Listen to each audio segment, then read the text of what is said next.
I'm doing some easy meal prep on this Tuesday afternoon. I call it my meal prep power hour because I try to get as much done as possible in just 1 hour. But I'm not gonna lie, this prep took me more than 2 hours from start to finish, including cleanup time. For this ingredient prep power hour, I need to get some ranch made, get the dulce de leche out of these cans and make it really smooth. It was sweetened condensed milk that I just pressure cooked in the Instant Pot. I'll be cooking some bacon, making refried beans, making chicken lunch meat, and dicing up this chicken. I also will be making some more mayo because the ranch calls for mayo, and I'll be using up what we have on hand, so I'll need to get it back into our fridge. At the end of the video, I'll share with you how I ended up using these homemade ingredients. If this looks like something you want to try, I encourage you to start with just 2 or 3 foods you want to prep, especially if you tend to get overwhelmed by cooking or you have very little time to devote to it.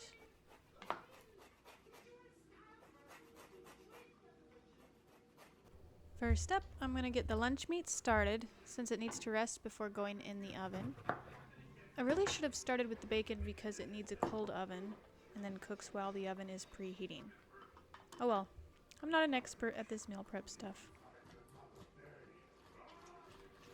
For the lunch meat, I use a bunch of garlic, lemon zest, and lemon juice, oregano, avocado oil, and salt and pepper.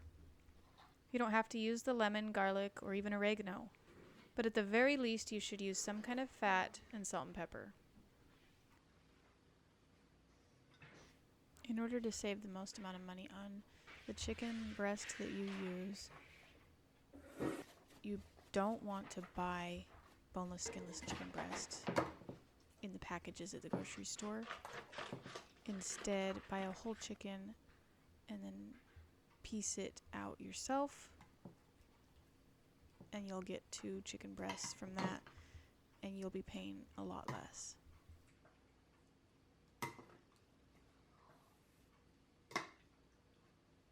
Once I coat the chicken with everything, I let it sit for 20 minutes before putting it in the oven.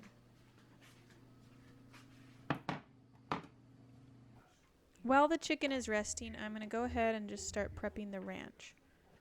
This ranch is dairy-free, so I use coconut milk instead of sour cream or buttermilk. We don't absolutely have to eat dairy-free in our house, but we often do.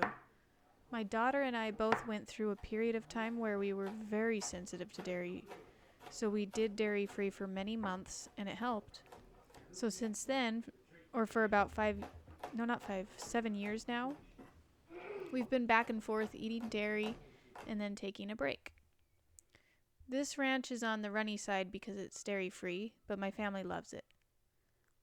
We put it on any meal that's like a bowl, usually with some kind of meat, maybe rice and veggies.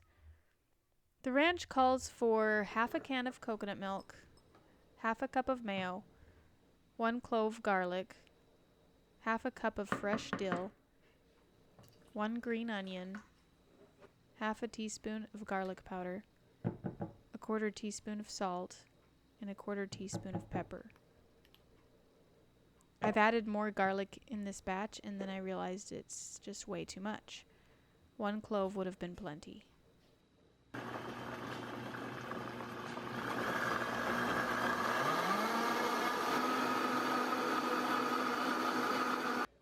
This is the first time I've ever used fresh dill in this recipe, and I'm not sure if it makes a huge difference.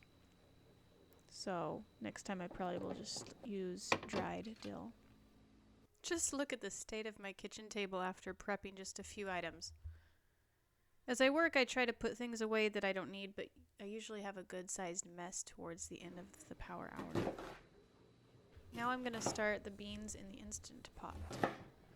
I already soaked them overnight in some water with apple cider vinegar, so they just need to be cooked. I start by turning on the saute function on the Instant Pot and add some fat. Then I add the roughly chopped onions and garlic. Once they've had about 3 or 4 minutes to saute, I add the beans, water, broth, cumin, salt, pepper, and vinegar.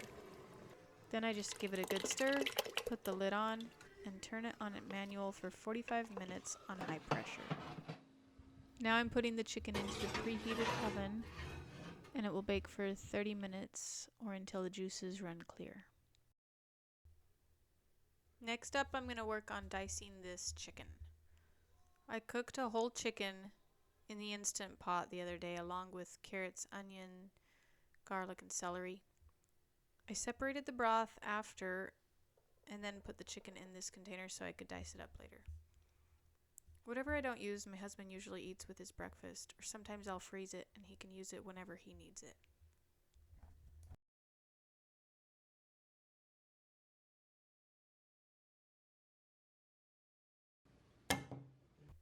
Another project I started the other day was this dulce de leche. If you've never had this before, you're missing out on life. I'm telling ya. Dulce de leche originates in Argentina, supposedly. And even though I'd like to tell you that it's similar to caramel, I'm not going to do that. My husband and pretty much all the Argentines will tell you that's an insult. So you'll just have to try it for yourself. I pressure cooked 2 cans of sweetened condensed milk, and now I'm opening them up, and I'm going to use my immersion blender to get it really smooth. My husband will be making panqueques, which are like crepes, and he'll spread the dulce de leche on the pancakes, roll them up, and sprinkle them with powdered sugar. He's going to share them with some friends along with some empanadas. The chicken breast is fully cooked, and I'm turning off the oven so it can cool off for the bacon. I'll explain more why I do that when we get to the bacon. Because I used the rest of the mayo to make the ranch earlier, I'm going to make some more now to get it back in the fridge. I stopped buying mayo over a year ago because I wanted to get seed oils out of our diet. Now I make it once or twice a month, and it's not necessarily cheaper than store-bought, but I know exactly what's in it, and it tastes so much better. I'm using an old salsa jar because all my mason jars are tied up at the moment. Just full disclosure, we have our own backyard chickens, which is why I have no problem using raw eggs in my mayo. I probably wouldn't make mayo if I were buying eggs from the grocery store.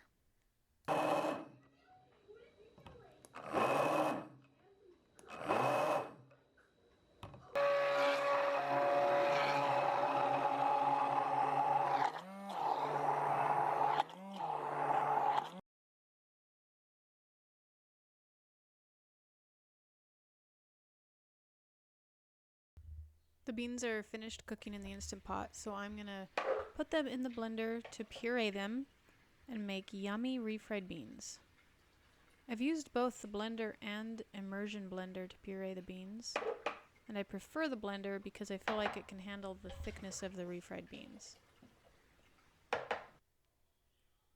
The immersion blender usually gets stuck, and it takes me some time to get a spatula in there to get everything out, just for it to happen again and again.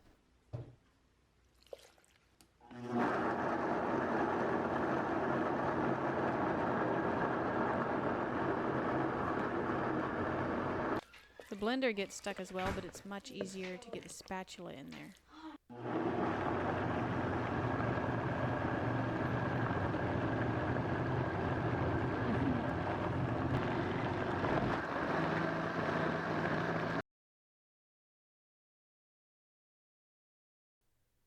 And the last thing I need to cook today is some bacon. I have to wait until the oven cools off a bit after the chicken is done, since I like to start my bacon in a cold oven. I just put the bacon on the baking sheet, put it in the cold oven, and then I turn on the oven to 400 degrees Fahrenheit, and I bake it for about, this is thicker cut bacon, so it was about 20 minutes or so. If it was thinner bacon, I would start at 15 minutes, check it at 15 minutes. It just depends on the cut. When I take it out of the oven, I put the bacon on a plate, and then I get all the bacon grease into my bacon grease jar to use for cooking. Well, I made it through my ingredient prep power hour or two. And now this is what I have to show for it. All this delicious food that's going to be in my fridge ready to use whenever I need it. Okay, now I'll go ahead and share with you how I used these ingredients that I prepped for the different meals throughout this week.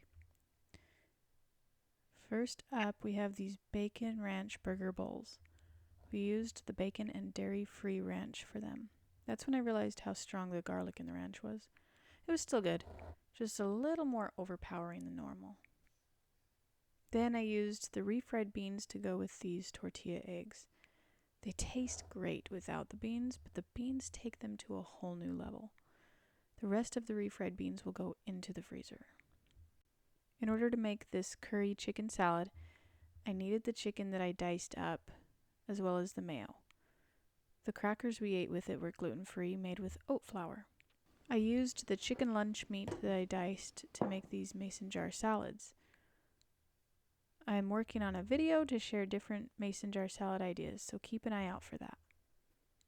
And finally, the dulce de leche was used for these tasty panqueques con dulce de leche. Check out the description below for recipes and links to recipes. I appreciate you sticking with me till the end. Please leave a comment with your own meal prep for the week. I'd love to hear what you're up to. Take care!